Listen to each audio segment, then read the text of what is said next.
Hey guys, what's up? JK with PornReboot here. You know what it is. Leaving the gym right now and taking advantage of those endorphins to shoot a video. That's my hack. I'm not motivated to shoot videos all the time, but I noticed that when I leave the gym, I got all these endorphins and I feel fantastic. And it is the best time for me to speak what is on my mind. This morning, I'd like to talk about, I'm actually a little bit tired right now because I and my team have been working overtime preparing the second season of the PornReboot Intensive. The first one has been doing quite well, and this is actually our online live group coaching, which is and going to be the best online live group coaching for men struggling with sexually compulsive behaviors on the internet. There's not going to be anything better than it, and I am going to ensure that. I'm actually going to stake my entire career, my entire reputation as a recovery coach on that. So if you do join in the future, or you consider joining, just bear in mind that you will be getting into the best group coaching program that there is out there. Today, I want to talk a little bit about loss of motivation. Now, a few of you believe in the concepts of streaks. Streaks mean like, oh, my longest streak was 30 days, my longest streak was 45 days, whatever. And that's because a lot of you are doing the whole stop fapping using willpower stuff. That's cool, do what works for you. But my point is sometimes when you stay off porn, especially during the first 30 days, you may have noticed that this doesn't happen to everybody, but some men experience an extreme loss in motivation, extreme apathy. You don't want to go to the gym anymore. You don't want to go to work. You actually just don't want to do anything at all. There's just really zero motivation. And sometimes you have this urge, like, dude, I want to feel something. In fact, I would much rather experience strong urges than experience nothing. How many of you can relate to that? Now, if you can, this video is for you. I'm going to go through a few steps that you can use to combat them. The first step is, believe it or not, accept it. Accept that it may be a part of recovery for you, a step for you. When you don't accept the fact that there are going to be days during your recovery as you rewire your brain where you feel extremely apathetic, then you're going to generate resistance and aversion towards it. And anything that you resist, anything that you're like, I don't want this to happen to me, it's so terrible when it happens to me, you generate a lot of pain for yourself. You know, aversion to something and resistance to something that is painful, which cannot be avoided, only creates more pain. In fact, the funny thing is that when you accept the pain, it becomes better. The funny thing is when you accept the pain, it becomes easier to deal with it. I'll tell you guys a quick story that I heard from a book. The author is called Rory Vaden, and the name of the book is Take the Stairs. And he tells the story about, I don't know where it is in the United States, but there's this valley where there are cattle and where there are buffalo. And whenever there's a storm, a huge storm coming, what the cattle does is the cattle runs away from the storm. And one of the things that happens is because they're running away from the storm, they eventually end up running with the storm, and they end up taking a lot of damage from the storm because the storm is just going to keep doing its thing and you're going to keep running with the storm and you're just suffering. And the buffalo, on the other hand, which has, lived on those plains for centuries probably, when the storm is coming, the herd of buffalo actually runs to the storm and they run through the storm. And what happens is they minimize the amount of time that they are spending in the storm. And when I heard this, even though it was for a totally different topic in my life at the time, I was like, wow, that's exactly the mindset that men should have when dealing with those moments of sadness and depression and lack of motivation in our recovery. Run through it, embrace it, and understand that when you embrace it and you expect it coming, you're going to spend less time in it. So that's the first step. The second step is on your earliest streak, and I really hate using that word, you guys know that, on your earliest streak, you had 30 days or 90 days or 1 year or whatever of porn and masturbation. What did you do with the time that you had? And the answer for most guys is, I didn't do anything. I just kept living my life, bro. Wrong. When you're in recovery, remember that all those years that you spent addicted to porn and masturbation were years or months where you lost. You were losing out and missing out on various good habits, various beneficial routines to your life.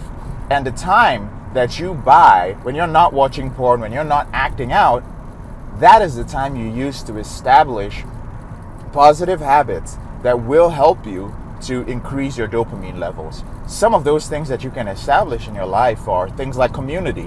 What's community? Community is actually, if you've been isolating for a while, you start going out there and making connections.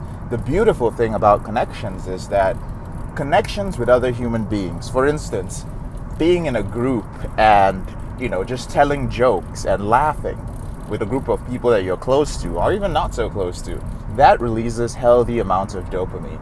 So you are training yourself to release healthy amounts of dopamine, because the only way that you know how to release dopamine is by watching pornography and masturbating, and that's releasing massive amounts of dopamine, which your body is actually not evolved to handle. Even sitting down and having a cup of coffee with a friend, male or female, and having a deep connection with them, a deep conversation, can release appropriate, I call it, amounts of dopamine. Just a nice sweet level, the sweet spot of dopamine by having these human connections with people. So that's one thing that you can do, establish community in the time that you have. And this is going to help you later on when you start experiencing low motivation and apathy. Another thing that you can work on in this time that you have is changing your environment. Look around at the environments that you're in. Are you living with people who are addicts? And when I say addicts, it's not necessarily that they're sex addicts. They might be porn addicts. They might be addicted to alcohol. They might be addicted to the internet. If you are spending time around people who are addicted to social media or the internet or food or cigarettes or marijuana or anything else, that's not an environment you want to be in. That is not helping you. Because if you surround yourself with people like that, guess what? You're going to become like that. It is going to weaken different aspects of your recovery. So change your environment. And if you can't change your living space that easily, then endeavor to expose yourself to people who are living positive lives. Endeavor to expose yourself to environments where people are growth-minded. Many of you put yourself in environments where your life is quite stagnant. There's no growth. Nothing new is happening there. And in fact, when anybody in that environment tries to grow, people around them ridicule them and tell them, who do you think you are? Why do you think you're growing? You think you're so special? Get out of that environment, because that is not serving your recovery. And of course, your biochemistry. So biochemistry is actually what's going on with the brain chemicals and the hormones in your body. I say it over and over again that you guys need to get your testosterone levels checked. And some of you just don't give a shit and you're like, whatever. I've never heard that before. I don't think that's a big deal. I'm not going to do it. If you're a grown-ass man and you have no interest in getting your testosterone levels checked, I think you're a fucking dumbass. I think you are just really, really fucking dumb. This is what makes you a man. Like the hormone, the chemical. This is the hormone that makes you a fucking man. Are you like not interested in being a man? What the fuck is wrong with you? Get your fucking testosterone levels checked. It does piss me off, and then go, oh, I don't give a fuck about that. And then you're depressed. You don't feel like doing anything. Your dick's not working. You're like, oh, it must be porn. Stop being fucking lazy and get your ass a testosterone kit. Go to everywell.com. EVERYWELL.com. Or go see your doctor and get that shit taken care of. Seriously. That's for testosterone, okay? And if your testosterone levels are optimal and you're still feeling down, then look at your schedule. Again, the time that you have is very, very important to manage your schedule. Some of you are not getting enough sleep.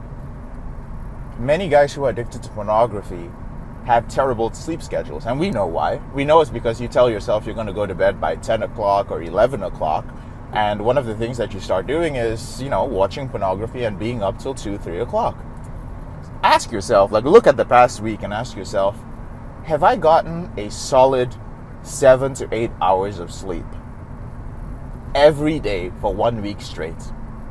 Or did I start and get 4 days in and then give some excuse as to why I didn't sleep 7 or 8 hours the next couple of days? You must rest, and consistency is key to balancing your biochemistry. You have to go to bed at the same time, and the earlier you go to bed, the better. I tell my clients, fuckers, go to bed at 9:30.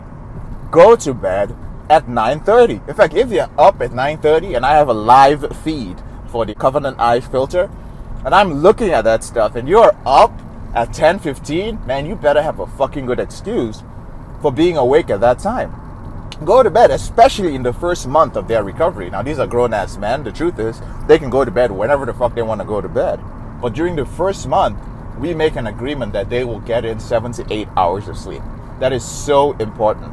Go to bed. Yeah, well, JK, what if I'll lay down there and I just won't sleep? Well, duh. That's what's going to happen because you've been going to bed at 2 o'clock. You're not going to jump into bed at 9:30 and just knock out. Get into bed. Get off your screens at that blue light. Get off blue light at 8:30. And then hop into bed at 9:30. Pick up a book, preferably fiction, and read it. Or a biography, and read it. Trust me, you'll knock out in 30 to 45 minutes. So that's an important thing to do.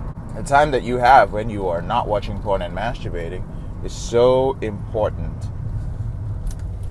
because that is the time that you use to establish great habits and essential parts of your lifestyle. And that is another way that you reduce the apathy and the lack of motivation that you feel during recovery. Okay? Now, the final way is accountability. There has to be somebody that you are reaching out to. Sometimes it helps just to hear from another man that he has gone through that. Sometimes that's enough. When you just hear oh, okay, another person has been through this, I'm not alone, and they overcame it. Somebody went through this every freaking day for a week and a half. So if they can do it, I can do it. We're human beings. We're not lone wolves going through life and struggling through all our problems on our own. Put yourself in front. Understand that other human beings go through the same thing. Having the support of other people is very, very important. All right, cool. So I'm at my destination. Got a few errands to run, but that's my message for you guys today. And if you've been dealing with that, those are a few steps that you can take to fixing it in your life. The second season of our 6-week online group coaching is going live on the 15th of November, which is about roughly 2 weeks from now. And if you missed the first 6 weeks, well, season 2 is going to be even better. And I would love to have you join us. I'd love to have you be part of a community. I'd love to see you actually have your own dedicated accountability partner. Everybody gets matched up with an accountability partner. You get trained on how to be the best freaking accountability partner, and you're going to make great progress. You are going to put a serious dent in your recovery. Whatever has been holding you back, I don't care if you've been struggling for fucking 5 years and you're like, oh, I failed so many times, JK. Maybe this will just be another program. This is not another fucking program. This is the program. We are the last stop in your recovery. It is here that you're going to recover. Nowhere else. This is it if you've been struggling for a long time. So I want you to pause on your self-doubt. So put your self-doubt aside, and I want you to jump, no parachutes. And I guarantee you that this will be the 6 weeks that establishes solid recovery behaviors in your life. I'm JK, your brother in this struggle. Thank you so much for taking the time to watch this video, and I'll see you in the Porn Reboot Intensive. Have a great day.